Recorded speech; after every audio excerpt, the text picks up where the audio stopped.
Muslims often present a challenge to Christians. Where did Jesus claim to be God? To which we can only reply, how are you missing this? If Jesus wasn't God, his claims make no sense because he said things that only God should ever say. As C.S. Lewis famously declared, a man who was merely a man and said the sort of things Jesus said would not be a great moral teacher. He would either be a lunatic on the level with the man who says he is a poached egg, or else he would be the devil of hell. Now, what sort of things did Jesus say that a mere human being, or a mere prophet, shouldn't say? Let's take a look at one example of a statement that only God can truly make. And since the challenge we're addressing comes from our Muslim friends, we'll begin with the Quran. There are lots of human judges in the world, Supreme Court judges, traffic court judges, American Idol judges, and so on. But according to the Quran, the final judge of all human beings, the one who decides who goes to heaven and who goes to hell, is Allah. As we read in chapter 22 of the Quran, verses 56 to 57, the kingdom on that day shall be Allah's. He will judge between them. So those who believe and do good will be in gardens of bliss. And as for those who disbelieve in and reject our communications, these it is who shall have a disgraceful chastisement. The Bible agrees that while human beings can be judges in a limited sense, God is judge of the entire world. The prophet David says in Psalm 9, verses 7 to 8, "The Lord abides forever. He has established his throne for judgment, and he will judge the world in righteousness." In the book of the prophet Joel, chapter 3, verses 1 to 3, God says that he will one day gather all nations before him for the final judgment.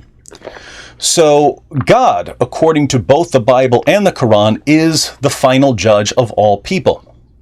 This means, of course, that anyone who claims to be the final judge of all people is claiming to be God. Imagine the surprise, then, that Jesus' listeners must have felt when he told them that he's the one who will judge the world. In Matthew 25, verses 31 to 32, Jesus, who refers to himself as the Son of Man, proclaims, "But when the Son of Man comes in his glory, and all the angels with him, then he will sit on his glorious throne. All the nations will be gathered before him, and he will separate them from one another as the shepherd separates the sheep from the goats."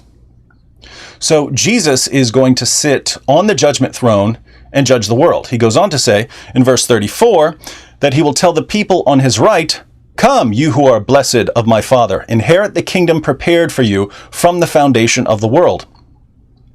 A few verses later, in verse 41, Jesus says that he will tell the people on his left, "Depart from me, accursed ones, into the eternal fire which has been prepared for the devil and his angels." Why is Jesus judging the world?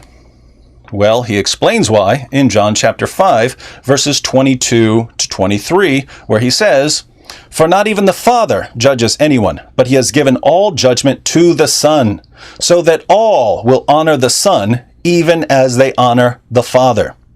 He who does not honor the Son does not honor the Father who sent him." Notice what we have here: God the Father and God the Son. The Son judges the world so that everyone will honor the Son the same way we honor the Father. But we honor the Father because of his nature and attributes.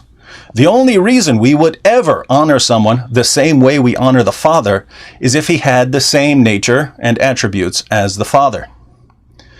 But that would mean that Jesus has the same nature and attributes as the Father, which only makes sense in light of the Christian doctrine of the Trinity. Now, I have a question for my Muslim friends. Do you honor Jesus the same way you honor the Father? No, you reject Jesus' claim to be the Son, and according to Jesus, if you don't honor him as you honor the Father, you don't honor the Father. That probably doesn't bother you since you don't refer to God as Father, but it should bother you because you're supposed to believe what Jesus said, and what Jesus said thoroughly contradicts what we read in the Quran. So if you want to say, look, David, I don't understand the Trinity and I only want a God who's really easy to understand. That's one thing, and I'd love to have that conversation with you. But you can't keep saying that Jesus doesn't claim to be God in the Bible, because he obviously does. Of course, we only looked at one of the many ways Jesus claimed to be God. If you'd like more, be sure to visit us at answeringmuslims.com.